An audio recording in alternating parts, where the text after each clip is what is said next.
Ako po si Sheila May Banyares, taga po, Iloilo po ako. Nakilala ko po yung Team Kalingap since kay Lula Damiana. Then, nabuo kaming magkakaibigan dito dahil sa Team Kalingap. Ay, hello po. Ako po si Rowena Barrientos from Ilocos Sur. 20 years na po dito na nagtatrabaho sa Hong Kong. Siguro masasabi ko sa Hong Kong maganda. Ako po ay nagtatrabaho dito na sa Hong Kong ng 20 years. At nakilala ko po ang Team Kalingap since yung panahon ni Jimel. Doon kami nag-start hanggang sa nabuo yung team namin na Edrica. So doon nabuo yung pagkakaibigan namin dito. Hanggang sa eto na po, magkakasama pa rin. Nawala man ang Edrica, ang Kalingap, Team Kalingap, kami pa rin nandito. Sumusuporta po sa Kalingap. Talaga, best, baka makahanap ka ng boyfriend, baka iwan mo na kami dito sa grupo, sa Team Kalingap. Naman, hindi naman mangyayari yun. Suportado ko ang Kalingap. Hindi yun mangyayari, mawala man ako sa Hong Kong, suportado pa rin ako sa Dapat Pilipinas. Dapat sulit pa rin tayong Kalingap. Kalingap pa rin hanggang nasa Pilipinas tayo. Sige, best. 5 years na po ako dito sa Hong Kong. Nagkaroon ako ng 3 employer. Ang Hong Kong, masasabi ko, sa una maganda. Pero yung mga hindi ko naranasan sa Pilipinas, dito ko naranasan. Yung na-scam ako, yung nagiging mabuting kaibigan ka hanggang sa ginamit ka ng kaibigan mo sa bangko, hanggang sa ikaw yung nadiin at ikaw yung nagbayad. Yun yung siguro pinaka-worst na experience ko dito sa Hong Kong. Kasi dito ko rin naranasan yung nagka-depress ako. 2 times ako nag-attempt ng suicide dito dahil sa depression. Kaya nung nakilala ko yung Team Kalingap, doon ko nilibang yung sarili ko sa panunood para hindi ko maisip yung pagiging depression ko. Yun yung naging libangan ko hanggang ngayon, hanggang sa nagkaroon ng Edrica, nabuo kami hanggang sa nawala man ng Edrica, pero yung solid pa rin yung samahan namin hanggang para lang sa Kalingap.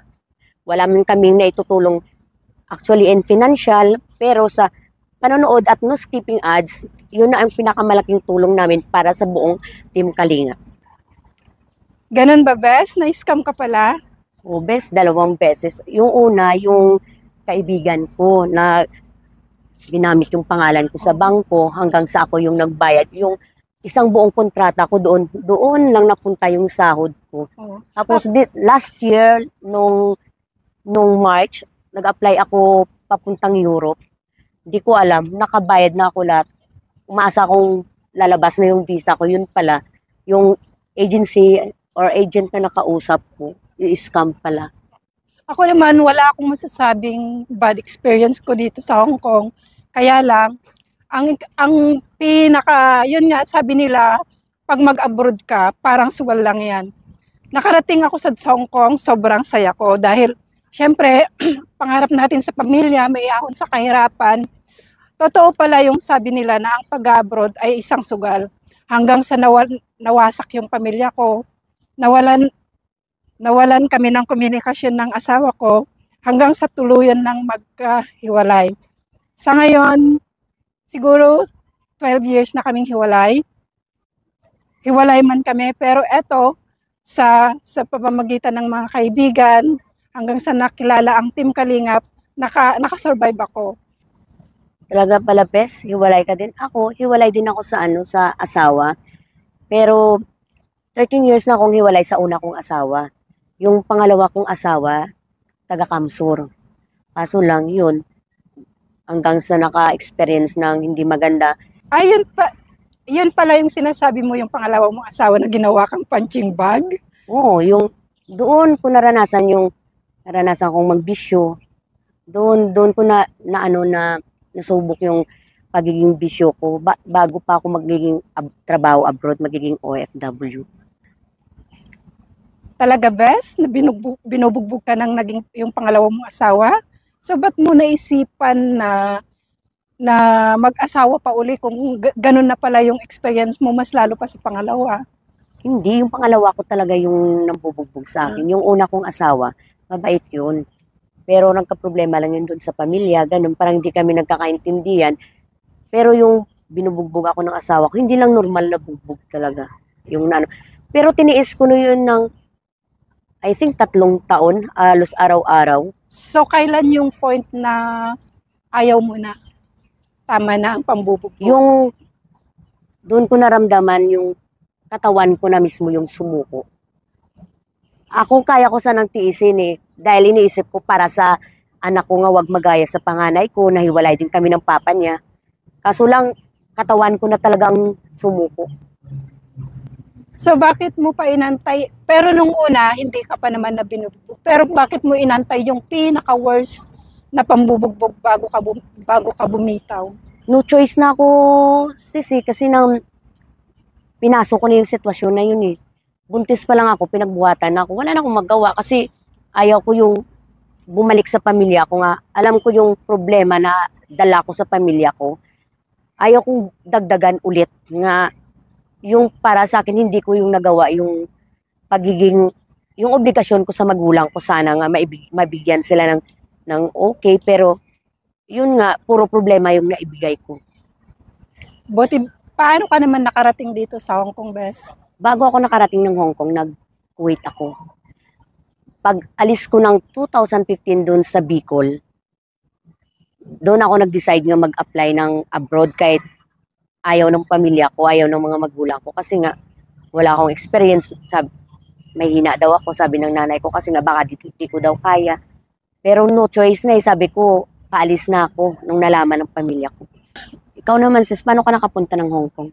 Time na yon siguro, dalaga pa lang ako, nagpa-plan na ako na mag-abroad. Pero that time, my boyfriend ako, yun yung time na in-stop niya ako. So, nung time na nag-apply ako, hindi niya ako pinayagan pa. Hanggang sa mag-asawa, nagkasama na nga kami. So, nung time na yon, kasi gusto ko ipagpatuloy ang pag-abroad. So, yung naging asawa ko yung nag-decide na sige, ituloy mo na yung plano mong pag-abroad. So, yun na rin yung time na paglipad ko dito. Ako naman, after ko ng Kuwait, ano ko na talaga, bago ako ma-end ng contract sa Kuwait, plano ko na talaga mag-Hong Kong. Yun, nag-apply ako. Abang nag-apply ako, yun, mga 7 months ata, siguro 8 months bago ko naka-flight papunta dito. Yun yung racket-racket lang muna sa Pinas, nagmamasada ako ng padyak, naglalako ng Yakult. Oo, lahat yun, basta mapagkakitaan. Tapos, nagigib ng tubig sa mga kapitbahay. Kaysa sa puro labas. Kasi alam mo, wala ka pa namang ipon, labas ng labas. Kaya kahit papano, yun yung mga racket-racket ko. Sabi nga nila daw, tawagan sa akin, babaeng walang pahinga daw eh. Kasi nga, kahit ano na lang mapagkakakitaan, pasok ko doon. Siyempre, kahit trabaho pang lalaki, gagawin ko. Siyempre, ako lang inaasahan ng pamilya ko eh. Pero yung time na yun, wala ka pang asawa. No. Hiwalay na ako sa asawa nun. Oh. Hiwalay na ako sa pangalawa ko ding asawa nun. Galing na akong Kaya di na ako nag-focus nga maghanap pa ng partner kasi parang nagkapubya na ako. Kaya nag-focus ako sa mga anak ko. At least, kontento ako kung ano ako ngayon. Masaya ako. Lahat ng gusto ko, magagawa ko. Ano na nga ba yun? Yung huli? Mabuti pa, Kuya Bal, di ba? Mabuti pa, Bes. Magpahanap tayo kay Kuya Bal ng mapapangasawa. Nga pala, Bes, no? At least dun sa Kalingap, puro mababait kasi naglilingap. Sure na tayo kay Kuya Bal. Kay Kuya Bal, sure lahat. Walang ano doon. Kaya nga, manloko. Kasi pag manloko sila, tanggal agad yun sa Kalingap. Gusto ko, Bes, si Berador. Kilala mo ba yun? Sa akin yun, Bes. Ay, ganun ba, Kuya Bal? Sa kanya daw si Berador.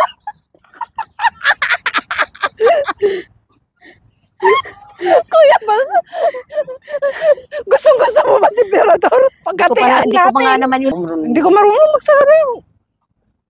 Tara, Bes, magsayaw tayo ng Hindi nga Kalingap, ako marunong, Bes. turuan mo ko. O, sige. Hindi ako marunong Kalingap dance, dance, dance, dance. Kalingap dance, dance, dance, laging hanap-hanap, tumutulong sa kapwa at tao mahihirap. Di alintana ang pagod at hirap sa pagkalinga sa tuwa. Mga kababayan,